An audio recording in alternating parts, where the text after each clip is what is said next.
There we go. Let's do it. Let's go ahead and let's go live. Hey, what's up, YouTube? Welcome to Play It Painted Live. Hope you guys are having a good Tuesday evening. And here we go with another one of these. I'm gonna pop into this place right here. Just this private, this little quiet place right here. Because this is going to be a short stream. Just so you know, it's going to be a short stream. I don't think we're going to be on for very long, and you might have a clue as to why just looking at the stream right now. Okay, so as the title suggests, we are painting some Middle-earth strategy battle game. Good afternoon to Hoser in the Philippine Islands. It's evening over here. Jose is in the future. He's in tomorrow afternoon. So he's already on the second half of his Wednesday, and we are still on the late half of our Tuesday here. So yeah, that's what's going on there. We are painting Lord of the Rings for you in the Philippines so that you can see. This is Lord of the Rings. We've got a banner bearer here, and we got some Elrond underway. You can see I'm going with like a deeper winter theme than the rest of my Rivendell army. So he is very, very wintry. Very wintry, this Elrond. This is the GW Elrond. So yes, yeah, you may. I don't believe. I don't believe we. This is the first. I don't think this is the first time I've painted GW models on stream, but it's not very often. But right, because even if I'm like painting something for a GW game, it's typically GW. It's typically like printed GW stuff, or like third-party GW stuff. You're staring at a bunch of cows and carabao. Okay, but you're not horseback riding. That's that's a shame. Would like to see more horseback riding, if you want the honest opinion. But yeah, that is what we are doing right now. And as you can see, we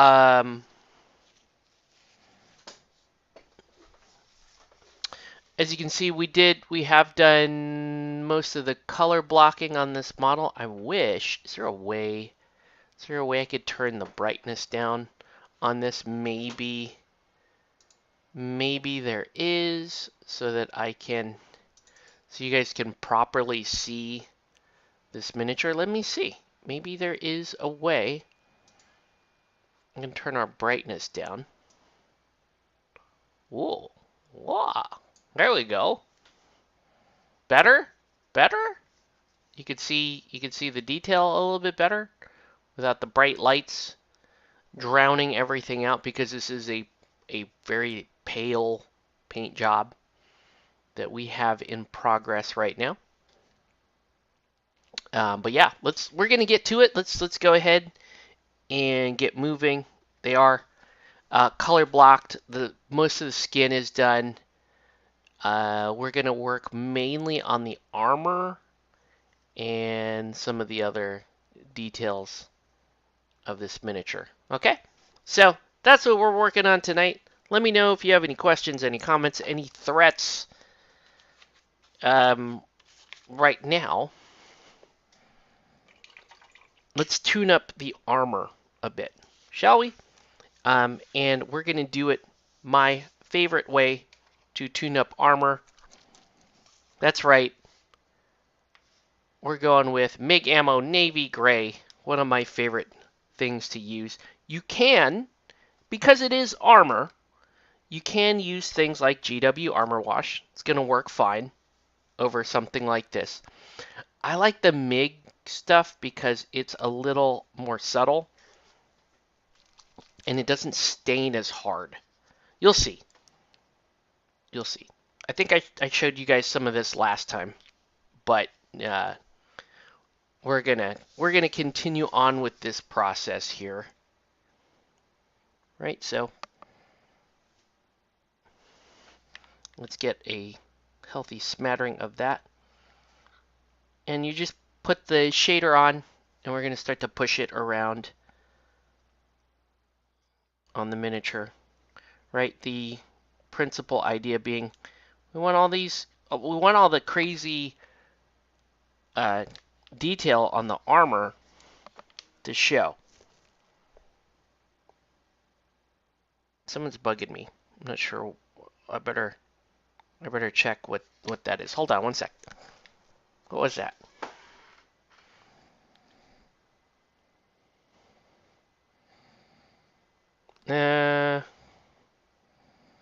Maybe not. Nobody's bugging me.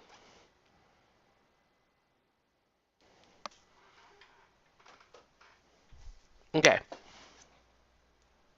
So, let's get back to this guy.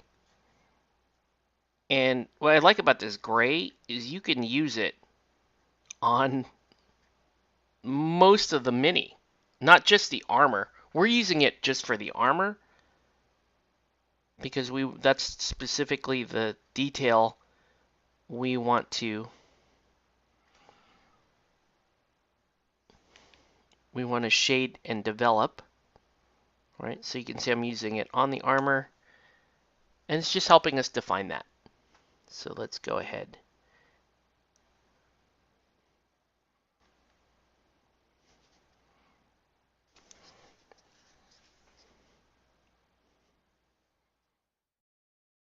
Yeah, I like this a lot, as you can see. I'm also gonna do a little on the boots even, just to give me a little more definition. Things like laces and stuff like that. Okay, let's let him dry. Let's go to mounted Elrond.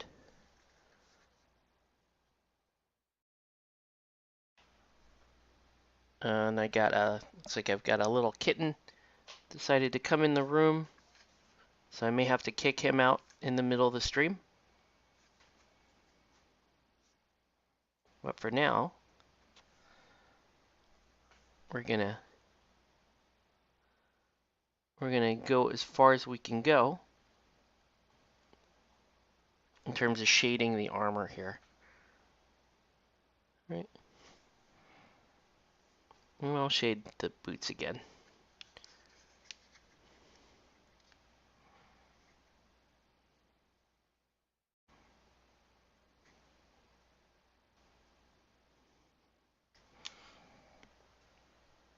Okay.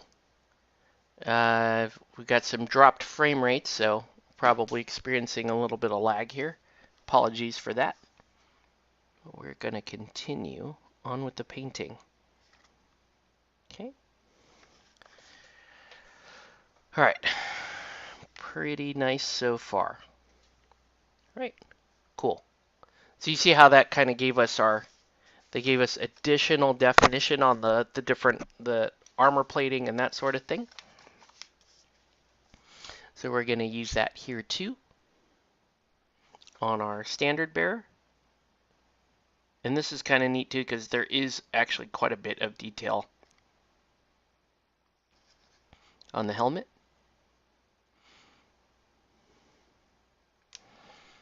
Right, so we're going to use that. We're going to use the wash on the helmet. We're going to use it on the armor.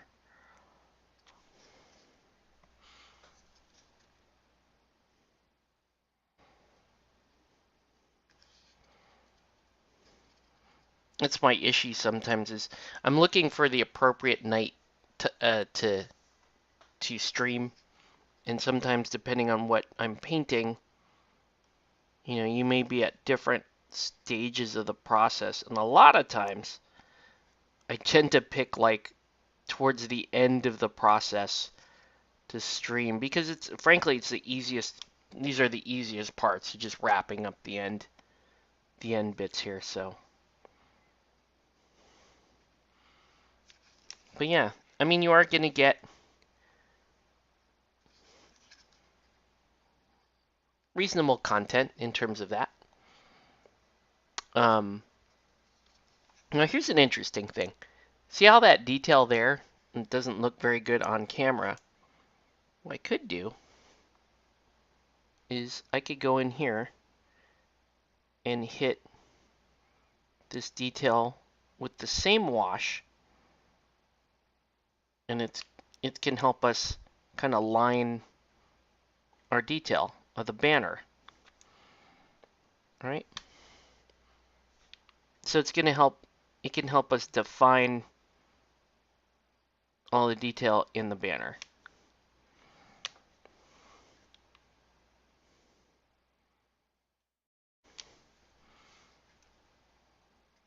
Right? And I just come in, just going to pick up whatever's pooling because I just want it to help sharpen some of that outline there. Okay. I could do it on the front side too. Right? Just to help detail in some of that filigree.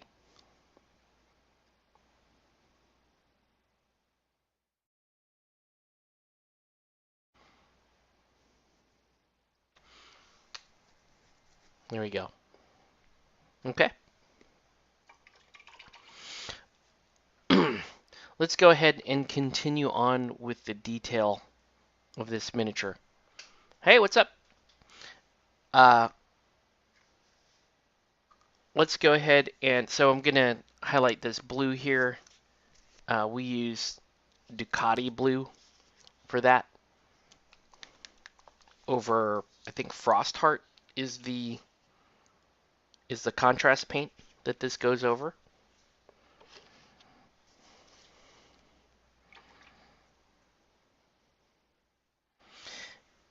And sometimes, I don't know, I kind of have a mixed view on the GW, which is the GW Rivendell elves, which is obviously the most movie accurate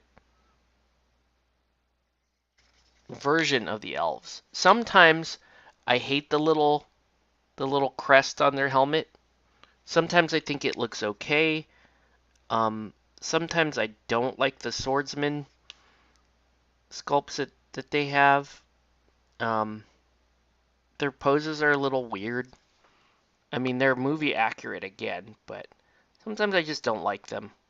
So the printed ones look pretty good.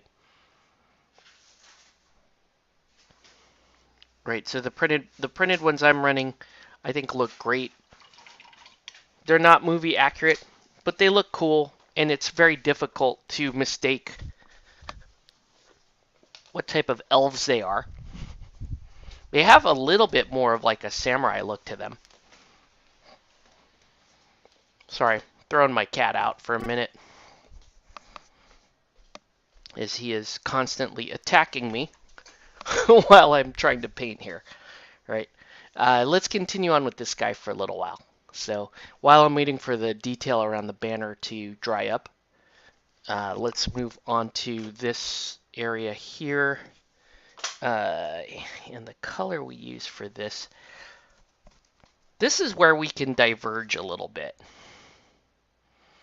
Because I may want to use snow blue for this, which almost turns it into a white. Or I can stick with the pastel green and have it so that the banner bearer actually has the same colors as the rest of the printed army, but he has different armor. But I like the deep winter theme so much that I don't know, man. I don't know. I might I might go back and change the army theme to that. I don't know. Let's not worry about that tonight. Let's just finish the job that's in front of us. Right? So we're going to go with this pastel green. Ow! Just stabbed myself. Sticking a needle back into the little bin where all my hobby stuff is. And impaled my finger on one of my hobby knives that's sitting in there blade up. These are the good streams, the ones where I'm bleeding. They happen to be good streams. I cannot get this paint to mix. Maybe that's my problem. Try to shake that up a little bit. All right. But is that super clogged or what is going on? I'm gonna have to I'm gonna stick my finger in here and bleed it a little bit more.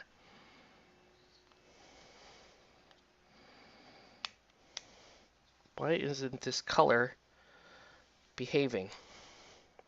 Try that again. All right. There we go. Okay. So, and let's take a little bit better care of how we're thinning this. So we'll use our acrylic thinner for this. I'll break out the acrylic thinner when I really am very concerned with leaving a smooth finish. So I'll take my time a little bit on these and kind of layer these up, let them, and really just aim for more of a smoother finish more than anything, right?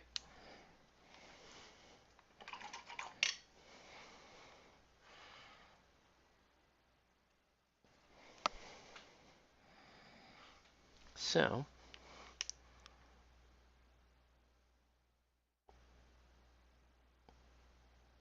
we're going to go like that. Then here, Chris, you doing any painting?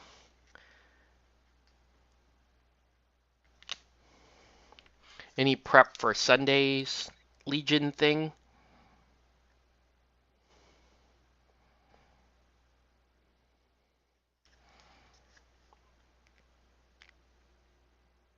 Finally, Jose has a very good excuse for not being there. He's out of country. He's out of country. So we're giving Jose a pass this time. We're not going to give him problems. We're not going to give him mess for not being there, like we usually do when Jose is not there for a Legion event. Because Jose has 800 points painted ready to go. He should be showing up to Legion events. Let's see. Not painting Prime my Azog Legion. Nice. Yeah, we're starting to beef up our Lord of the Rings stuff, as Lord of the Rings, the Middle Earth game right now, kind of has the attention of our group. So, and I didn't need to paint any of these minis. I just wanted to, and I didn't have. I was expecting to have a different commission this past Sunday, and it didn't pan out that way. So that's why, it's kind of nice sometimes though, because I can jump on a project like this, which really is just for fun, and mess around with my color scheme. You're not sure if you want to do Sunday. I know it's tough because obviously I want a game Sunday. I don't know if I want to do like a 3-round Legion thing. You know what I mean? I want to play a game of Legion. I'm cool to play a game of Legion, but I also I also want to play this game. So I'm not sure how that is going to pan out exactly.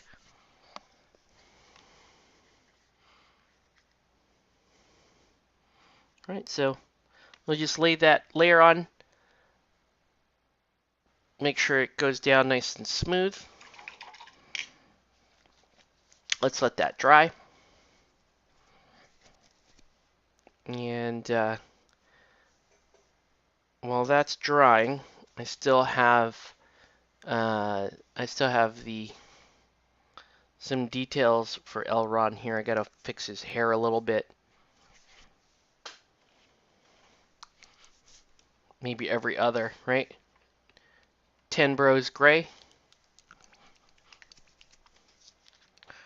Yeah. And I don't think I agree. I don't think every month is good, but that's I think our group is in a very unique situation, um, where we play so many games that we don't want to get we don't want to get nailed down by one game. We don't want to get like so deep into one game that it becomes our lives. And these games are like designed to try to do that, right? If you think about Malifaux, that's what Malifaux is like. At this point, is becoming such a complex game that it's like your life is playing Malifaux, your miniature gaming life is playing Malifaux, or it's not. And you can say that sort of bandwidth grab that a lot of these games have. There's obviously for Lord of the Rings, there's people that all they play is Lord of the Rings and it's their life and they're like super hardcore into it. I think what we do is we get super hardcore into stuff and then it's kind of our main game for a little while and then we start to branch out a little bit more. We find something else that draws our attention. But we keep all these games sort of in orbit, right? Like Legion is still a mainstay game for our group, but it's starting to fall out of its like supreme prominence, right? And that isn't to say we're not playing Legion anymore. We're obviously still playing Legion, but it's fading a little bit. MCP was a main game for our group for a very short time, and I still host MCP stuff at the store, but I don't do it every month because it's just going to stagnate. Our group is very interesting that way. We're not going to play the same game month after month. and I do agree that going to every other month with something like Legion is fine. I think we're probably going to get to the point where we run something like this at the store. We see who shows up. We have a casual kind of beginner event. Maybe we use it as a way to see if we can find people to add to our core group. There's people from the Legion group. I think there's a couple of people that expressed interest in wanting to play some Lord of the Rings.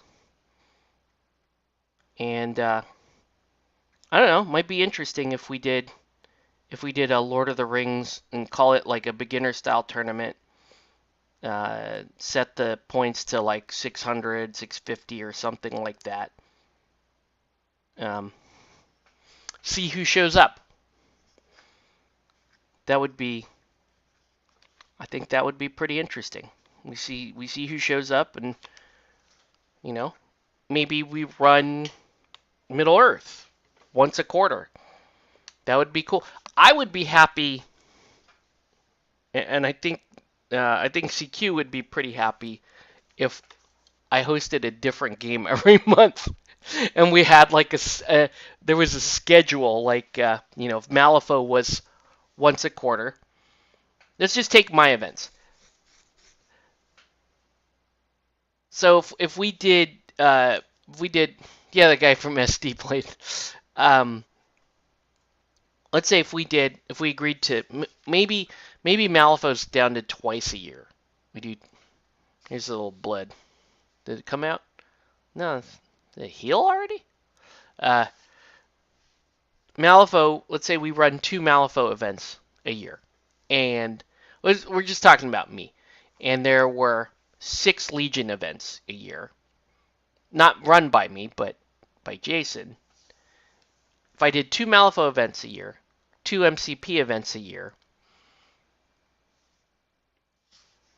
maybe 2 Lord of the Ring events per year, um, that's a lot of events already, right? And that's 6 events, and we alternate those with Legion, 6 events, 6 Legion events per year. That's pretty good. I don't think it's outside of Paint Day, I don't think it's a good idea for uh, for me and Jason to run an event every month. Like if I were to run an event every month and he also ran Legion every month, I think that would get rough. Um, and I think I do kind of want to talk to Kelly about that and just say, hey, what if we actually just came up with a full schedule and said, we're going to run Malifaux, uh, let's call it March and October, right? And we just pick 6 months apart. Malifaux's March and October. MCP is February and September. Uh, you know what I mean? And just kind of did it that way. That would be interesting. And probably a really good idea. It would allow our group, the chance to kind of rotate through the games the way we like, and it would still keep a healthy amount of activity in the shop. So, I don't know. Just thinking out loud, I do think that there's potential in that idea.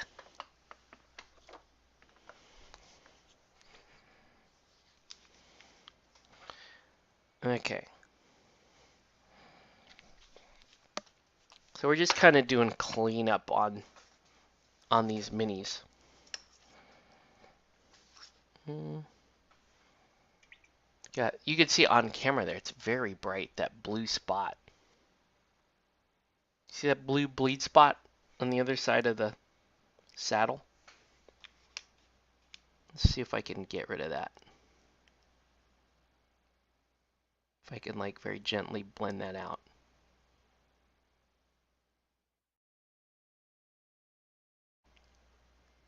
So I'm going to do a couple of very thin layers of it over that. And see if we can root it out of there. Anything I need to do? Signal's going and see if it clears up. All right, man. Have a good one. Yeah. I think that would allow us to break up the monotony. I would run an event every month if we were allowed to run dead games in there. Right?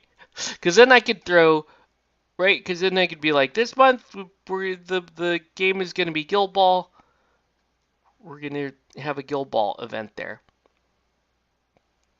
I think CQ would rather have like games that they carry on the shelf.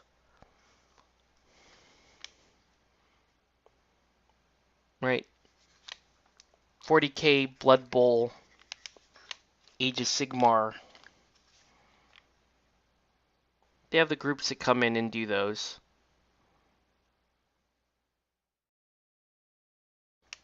But we would be like all the other stuff.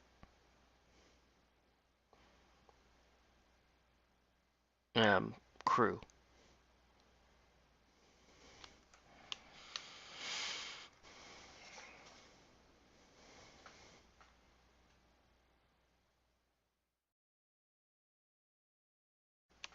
Okay. And let's do another layer over here. Yeah, this sort of pale, like pistachio green that I have for the rest of the army, it's pretty cool. But man, that ultra winter look is super nice.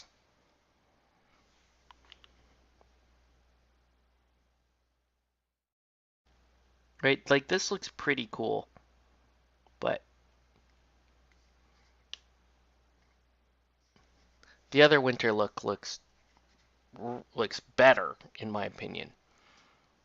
This stuff doesn't dry down as nicely.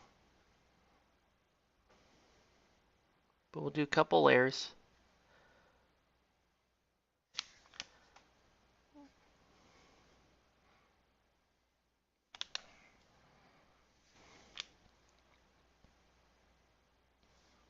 Also, during the winter break, since the holidays are since they are going to be on Sundays, right? Christmas Day is on a Sunday. New Year's Day is on a Sunday, but I can still game New Year's Day. But for Christmas Day, the week of, that week might be playing a Thursday evening game instead, which is cool.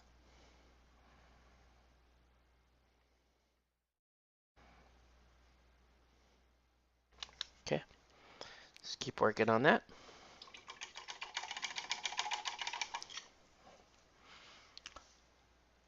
I'm liking the detail on the armor quite a bit on this guy. It looks really good. I don't know if I still don't know if I like the GW sculpts of the sword guys with all their arms up in the air. They still look a little silly to me. This guy looks pretty cool, but his arm though seems like a little low. It needs to be up. It needed to be up higher. The way he's holding the sword, just kind of weird. All right, what is left to do here on Elrond? He's looking pretty good.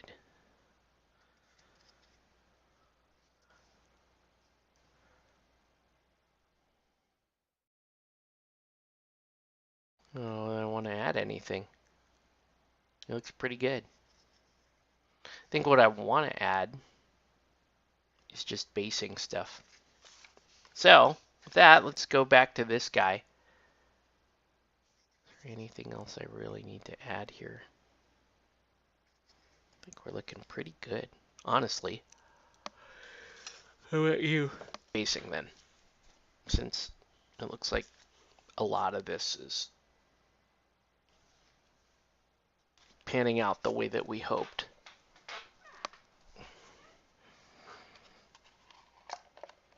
So I'm going to want some ground cover. The satin varnish I use to calm down the metallic. I use Vallejo satin varnish, which is, if you can get a hold of this stuff is absolutely idiot proof. You can mix it with a little bit of the airbrush medium to spray it. But this stuff is fantastic.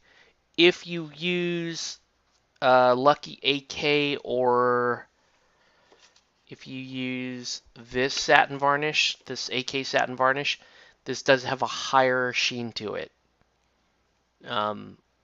I'll use stuff like this for like terrain when I don't want to use my good satin varnish, right? The Vallejo stuff is, yeah, if you can find it, you can also buy a big old bottle of it like this. And you can see I am out. And I went on to Amazon, and you can only find these little guys. So I just bought a bunch of these little guys. One day, I'll have to go to. I think I bought this at an art store. Yeah, I think I bought that at a.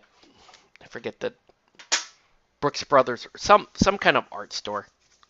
Uh, but yeah, that this stuff is phenomenally good stuff. I use it for to seal all the miniatures, but in a pinch, this is just good if you're trying to if you're just trying to seal up like stuff like terrain, like I was saying.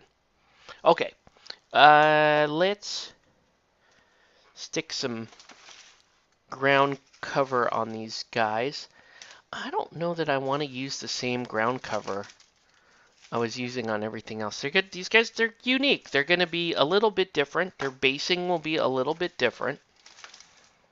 I'm okay with that. We can do something a little weirder for these guys, right? Uh, I like using, let's use like more of like a wintry, just want to push that a little bit more.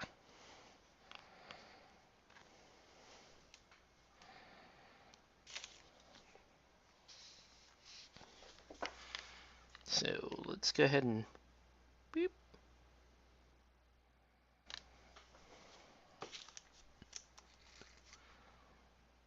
I usually have, I don't even know where my tweezers are right now, but let's just burp. Park that on there. So let's stick that on there. Let's get one for Flag Boy. Flag Boy.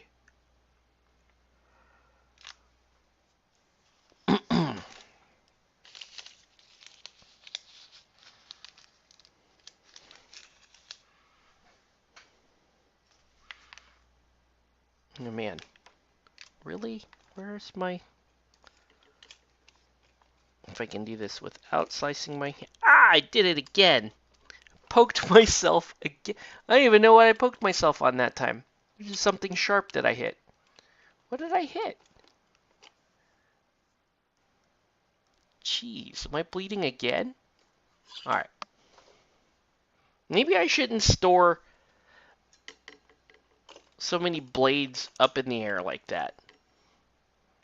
I don't know. I think my blade will dull if I store it that way. But at least it's safer. Okay.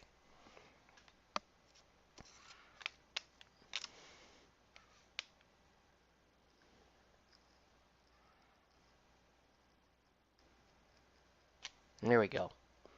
Tweezers. Cool. Flag Boy has one. Let's do kind of a longer one for running guy. Galloping horse Elrond. Right.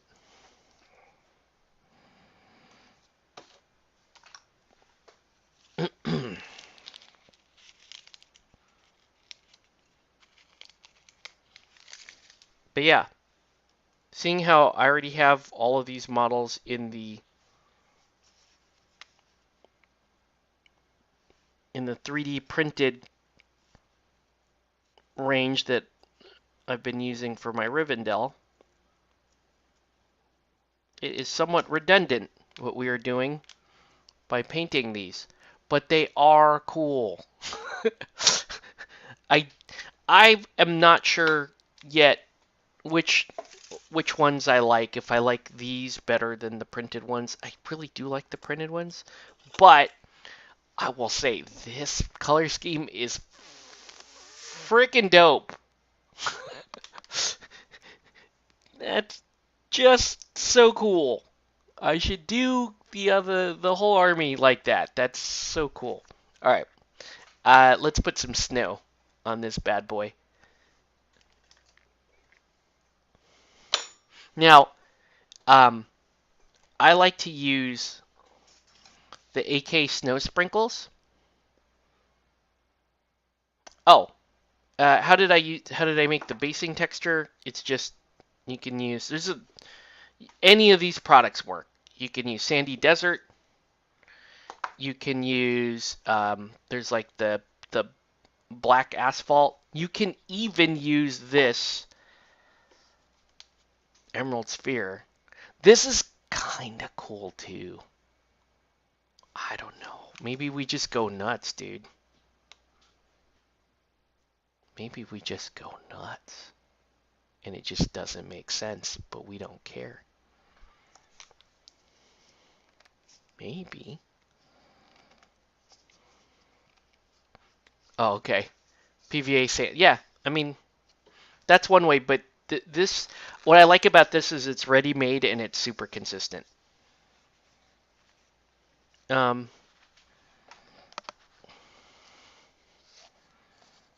this is kind of wild. Let's just go for it. These are GW minis, and I don't know if I'm going to use them, but let's put some of this emerald stuff down. This has that same texture,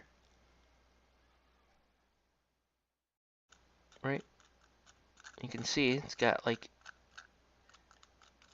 kind of an emerald crystalline look to it.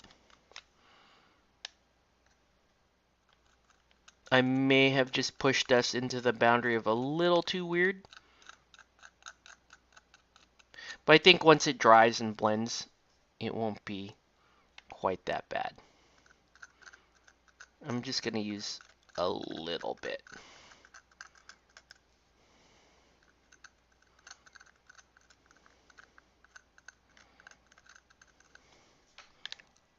Well, I like it. It's just a nice little splash of color there. All right, and I'm gonna actually just gonna kind of hint at it. And so there's gonna be a couple large spots like I have got. Then the rest of the places I'll just kind of hint. It's there, almost like permafrost, right?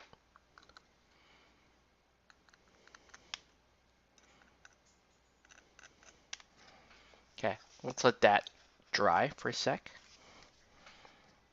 And then for these smaller bases, you also don't want to overdo it, so I'm going to just permafrost it.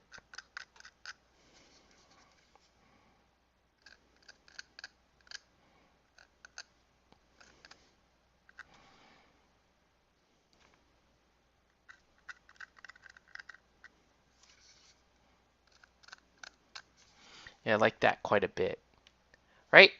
I like less is more. That's cool. You can't... It doesn't look like a big old blue splotch on there, but there's just enough of it for you to go, huh, that's kind of cool. Might have overdone it here a little bit with this big old splotch. But, like I said, we'll try to address it. Here, give him some more bluish splotch here. But yeah, I just put I put the sandy texture down, then put the model on it, and then you just paint it. Okay, cool. All right, let's move on. Let's do more snow effects. Again, because we can. There's no, I don't have any specific reason. Now, the best way to do this is you actually use two products. Use that, and then, if I can find my other product, let me see if I can find it. Use that and this. Okay? This is great stuff. This is excellent stuff. You can use them separately, but I really think if you want the best snow effect, you do both. And you use this as your PVA glue, right? Because this looks like that. It's already liquid. In fact, I'm gonna mix some right over that emerald splotch. And what's interesting about this is it's going to dry mostly clear. So if you want fallen snow, if you want the fallen snow look, you need to be using that battlefield, um, the battlefield snow from Army Painter, right? This is almost like, um, this is putting like a little crystalline glue down for this. But I want all these colors to kind of telegraph through to some degree, right? I like this the dark brown earth and the gray to really give you the idea that this is very, very cold, kind of dead ground we're covering here. Okay? So you could do it this way, and then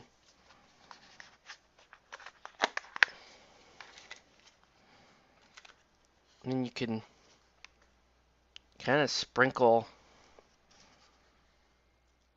right? The battlefield snow will cling to the snow sprinkles and give you fallen snow. Okay? Because the snow sprinkles are going to dry clear.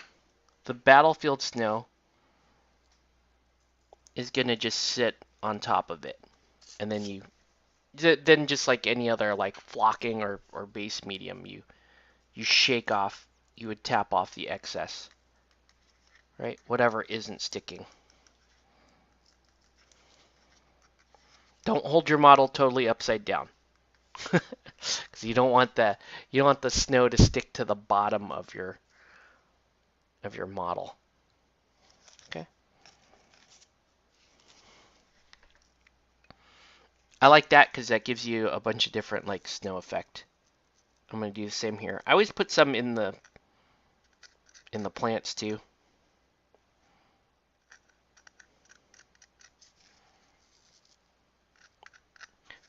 But even if I'm going like, in this case, this is like kind of a deep wintry theme, I still do not cover the entire thing with snow. Because I just don't think it looks good. I think you can convey that this is a, pretty frozen environment without having to do that. I usually do have a little tub on the bottom of this to catch all the fallen snow that doesn't stick.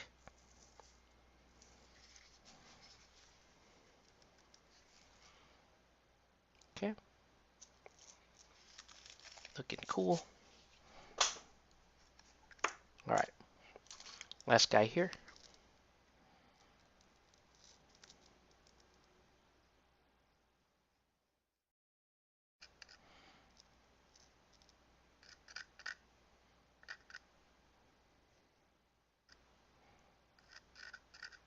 But yeah, I used to do those like really big snow bases where I would mix that fallen snow with the um, with a PVA glue, and then just cake that onto the base and really just pile it up on the base.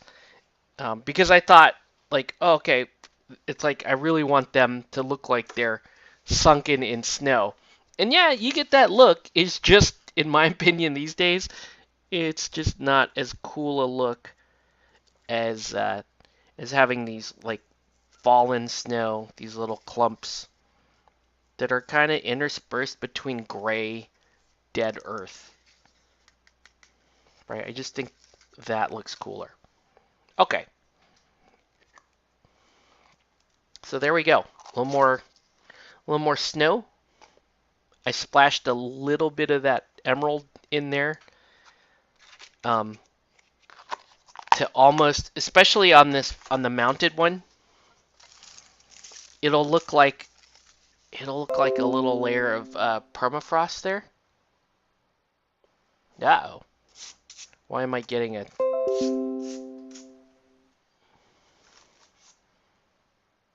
Okay.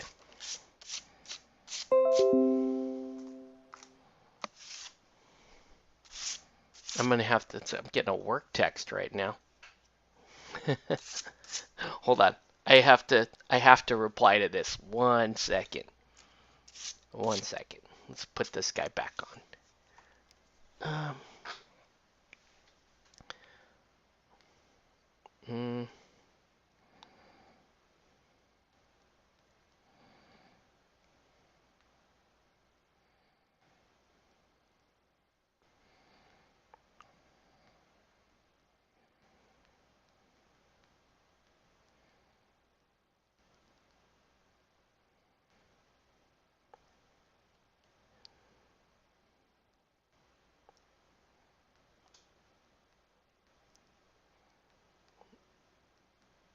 that's how work has been. All right.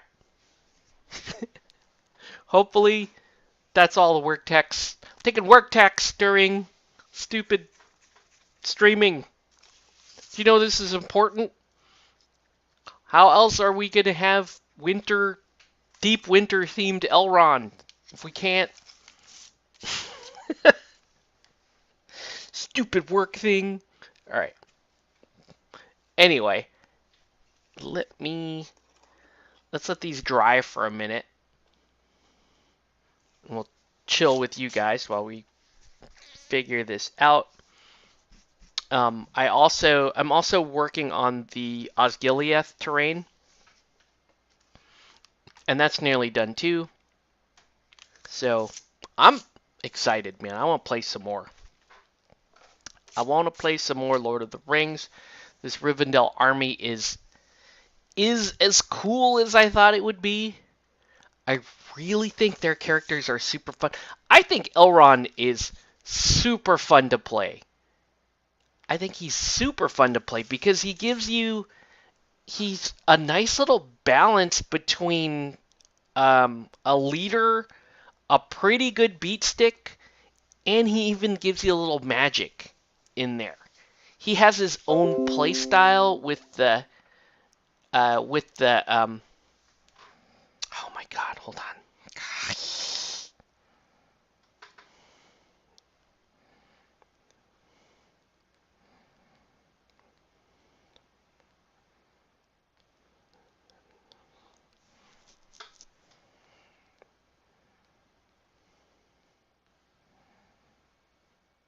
Okay, there we go.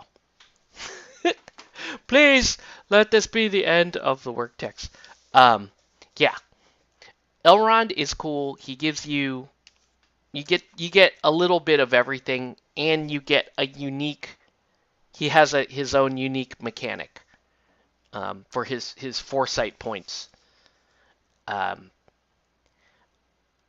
that's not to say I won't play Gil-galad, because Gil-galad is ridiculous, amazing, that kind of stuff. But I really think this guy just he just gives me kind of the cool all around thing. I'm willing to wager that the heavy competitive meta guys will say Gil-galad is still the better choice, although you're fine taking either.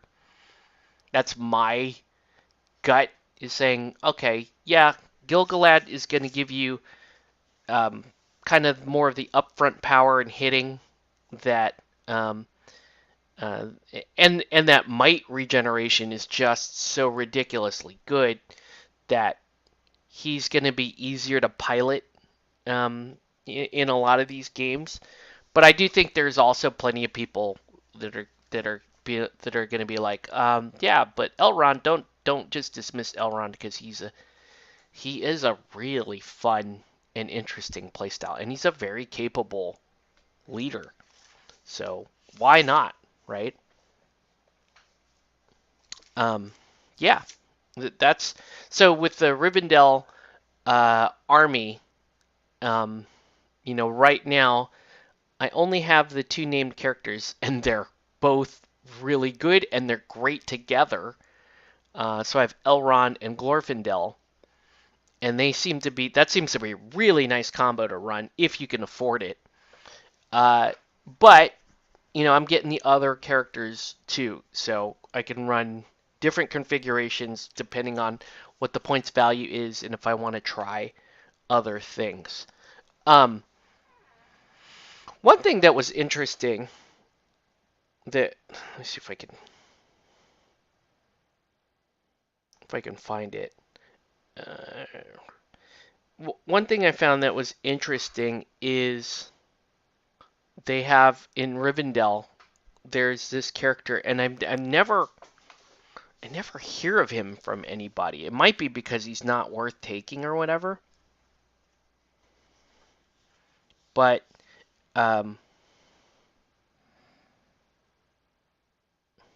let's see if I can flip back to him. Uh,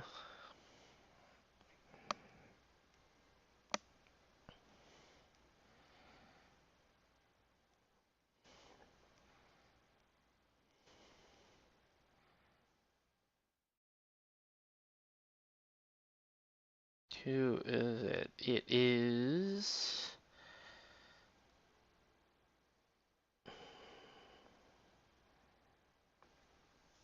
Gildor. So, uh, so Rivendell has a character named Gildor, Gildor Inglorian, which is a hero of fortitude. He's only 70 points. His stats they're not that great. One might, four will, one fate. Um, he does have a cool immobilize spell, but what is really cool about Gildor is you can take um, Wood Elf warriors from Lothlorien as if they were part of the army list. They must be upgraded to Noldor exiles at the cost of an additional point, and they have a move of 8.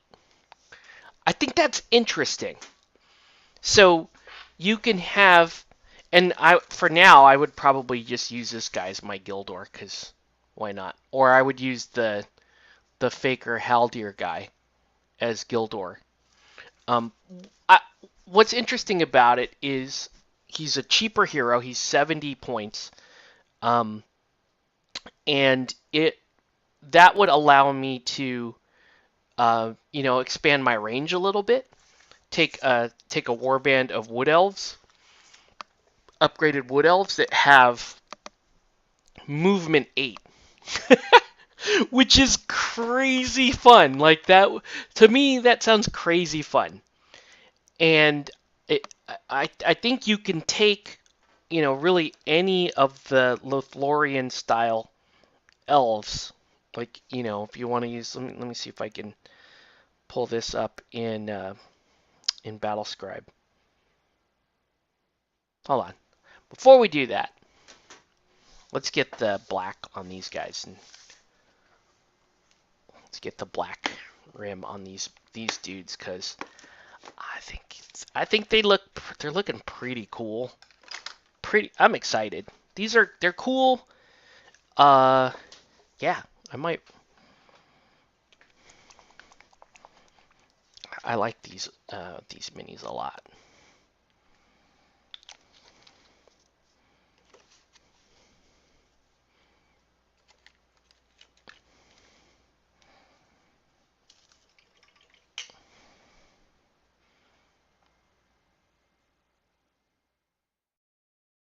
Is this the Ten Bros gray? Or no, this is the black.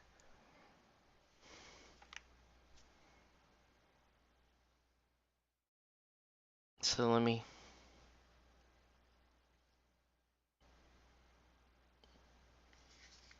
close that up.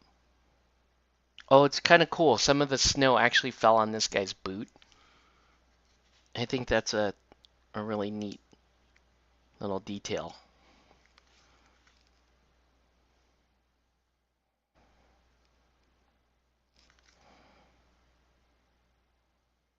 That would, let's see. Let's finish putting this down.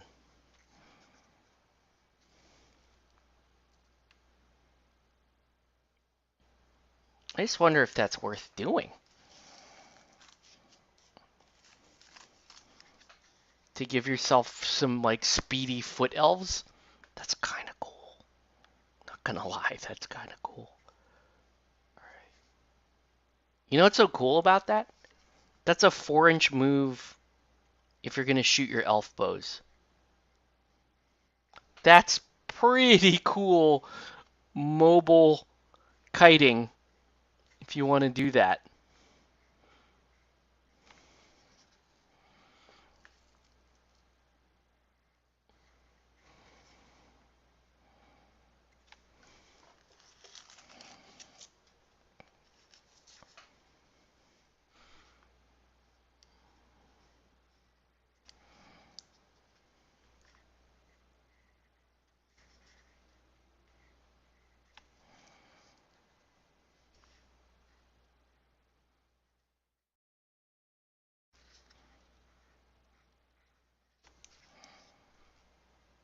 All right.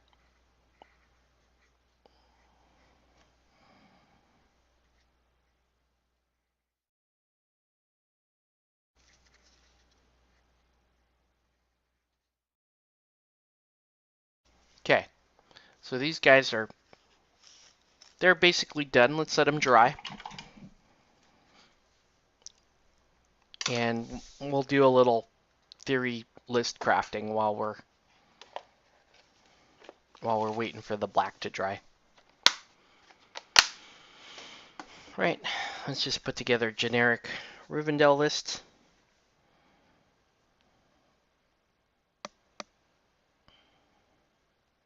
All right. I'm gonna make. Whoops.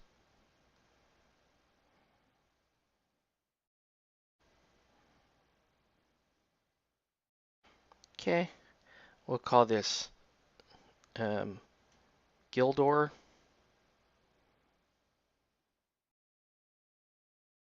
Okay.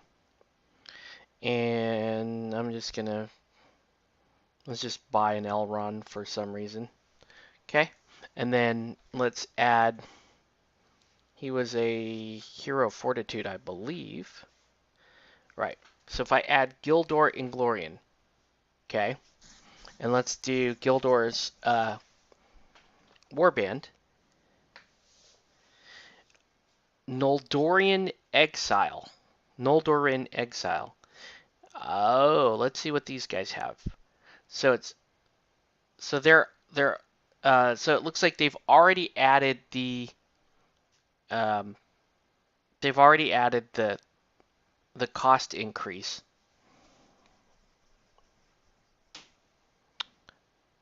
You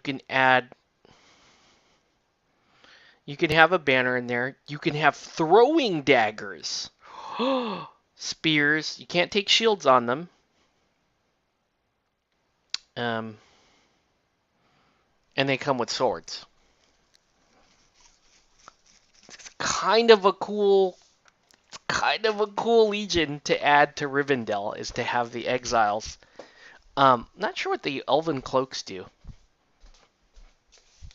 Let's look it up in the main battle book or the rules manual. Again, we're just chilling for a minute, letting this stuff dry. Elven cloaks. 91.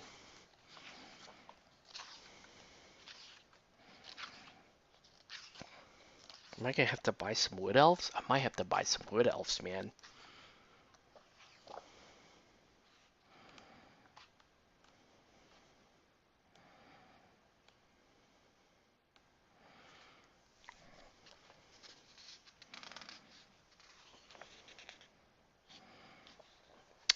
Okay. Elven cloaks. A model wearing an elven cloak has the stock unseen special rule. What?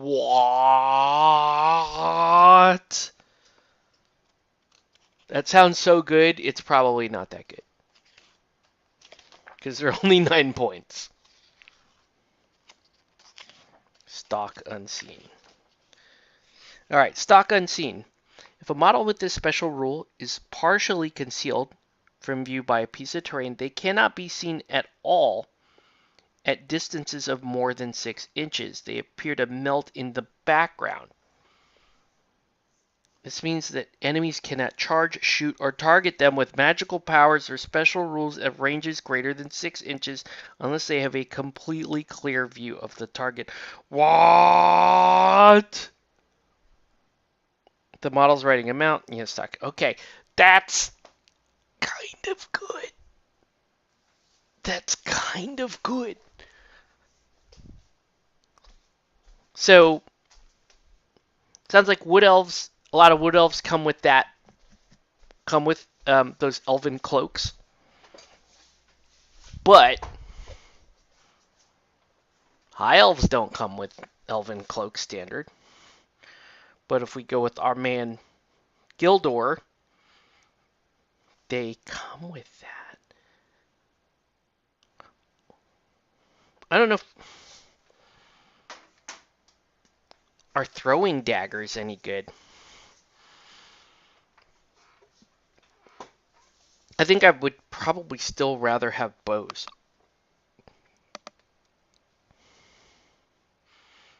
But yeah, that's what so they're going to have lower defense.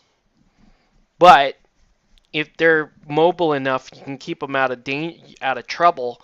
You have a nice little ninja force there.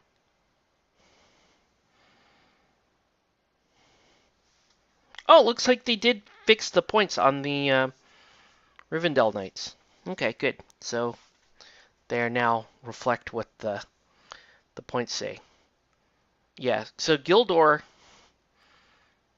you cannot buy him more gear.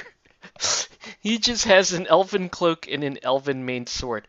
But he also has the paralyze.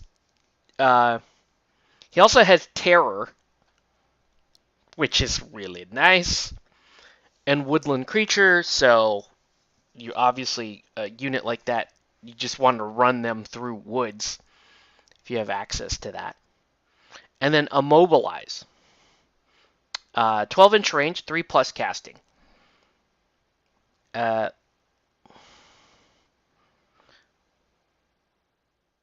What? What? It doesn't tell you what this does. It doesn't tell you what this does. Immobile. Hold on. Okay, so let's give Noldor an exile. Let's give them bows. Let's take, I don't know, we'll take 10. I actually, we're only going to take 5 right now. Let's take 5. Okay. And then let's, I want to see what this rule is for paralyze or immobilize.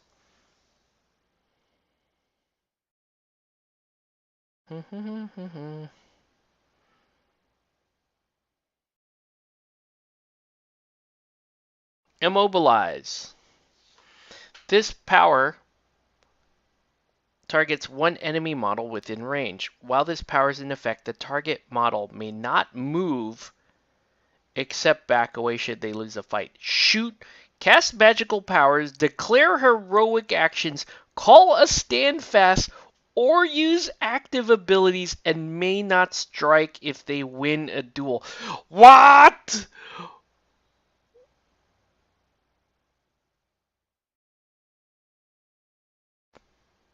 What? If channeled, while this power is in effect, the target will have their fight and attacks characteristic. What? So if Homeboy is sneaking around in the bush, he could target your model with Immobilize on a 3+. Oh man. So this guy can be like kind of sneaky. You could run him and his little crew of stealthy ninja stealth warrior elf guys. Kind kind of, and they would be good flanking troops. I don't know what your opinion is on throwing daggers. I feel like bows are probably still great, still a good investment. Considering you want to make, you want to make good use of your broad range and your mobility. That's pretty dope, man. Maybe I shouldn't have bought Rivendell archers. Maybe my archer company should just be wood elves. Pretty dope. I like that a lot, my guy. Uh, yeah. Let's see. I bet you good old Games Workshop still don't have these in stock. Another thing another thing too, if I had a unit of wood elves like that, it's all the more reason to bring Haldir in. Haldir! What if I just ran an army that was Haldir and Gildor and it's just wood elves? That's funny to me. Let's see.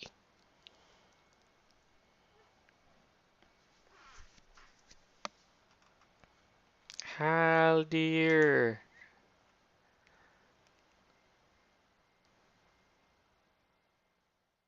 I don't see it.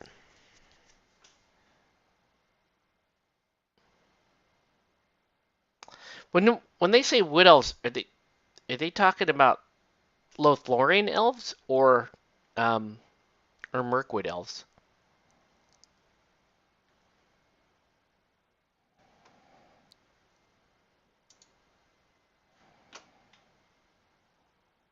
Oh, Lake Town guards are the Lake Town guys look cool.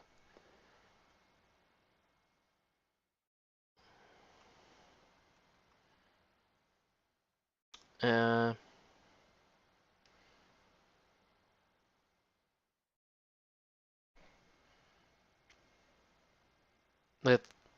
Lothlorien. Okay, I like the Lothlorien looking stuff better anyway.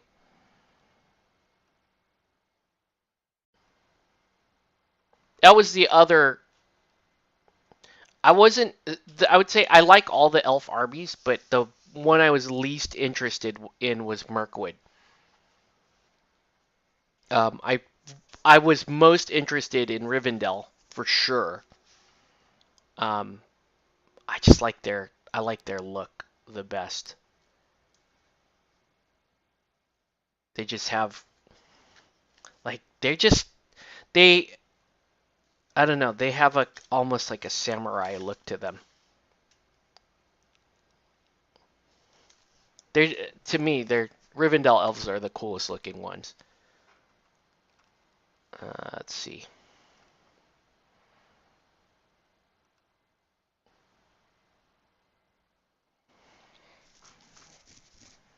Lake Town stuff is cool looking. Oh, the Mirkwood Armored Elf Cavalry.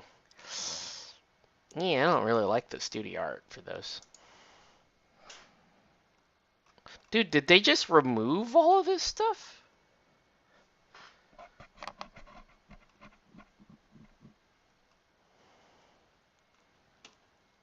Wait, here we go. Oh, wow. They only have... Wow. Okay, hold on. Let's clear all the filters. Here we go, Lothlorien.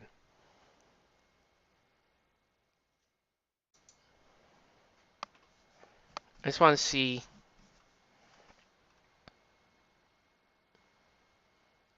Okay, so they're not Galadrim warriors. These would be Wood Elf warriors, temporarily out of stock online. What a shock!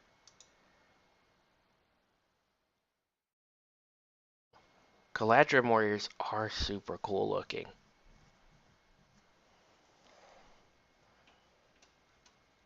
You didn't order the Rivendell dice since they didn't have the pre-order. Yeah, no worries. I want to look. I just want to look at what these look like. So these, like, the wood elf sculpts are kind of boring.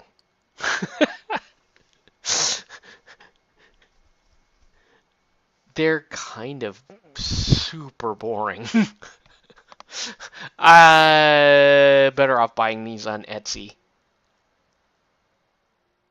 They don't even. It's.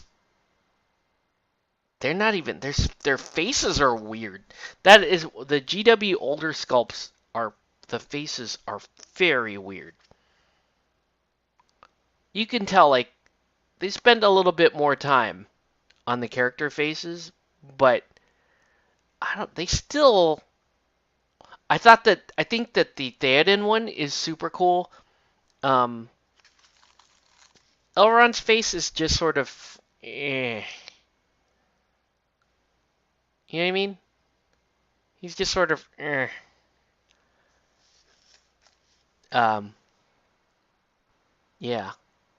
These wood elves, these are the most generic looking wood elves ever. They don't look very inspiring. And they're out of stock anyways. But you would get, how many do you get? 7, 14, whoops, 7, 14, 18. You'd get like 23 of them. Not bad. Damn. Kind of want to do it at some point though. Because that whole Gildor thing sounds cool. Just the fact that you have like these uh, mobile wood elf guys. That just sounds super cool. Anyway, yeah. This is basically, this is basically that. I have 2 Elrond minis now, but really do like. I like the color and the basing and on this more than the printed one, but the printed one also looks super cool. I don't know. I guess I'll put them together on the board. I'll put them next to each other on the board and kind of pick like which one do I like better. Right? I mean, worst comes to worst, the non-GW Elrond might be just a different. Maybe just change his hair a little bit, and he can just be a different. He can be a different hero for me. Anyway, I think we are at the end of our evening because I'm yawning quite a bit, and I do have an early day tomorrow, so I think we're gonna call this one kind of early tonight, guys. So with that, I think we're gonna end our stream here, and want to thank everyone for watching, and hope you guys enjoyed some working on some Elrond and talking a little Lord of the Rings. So with that, we're gonna call the stream to a close. Want to thank everyone for watching. Have a good night, guys. We'll catch you on the next one.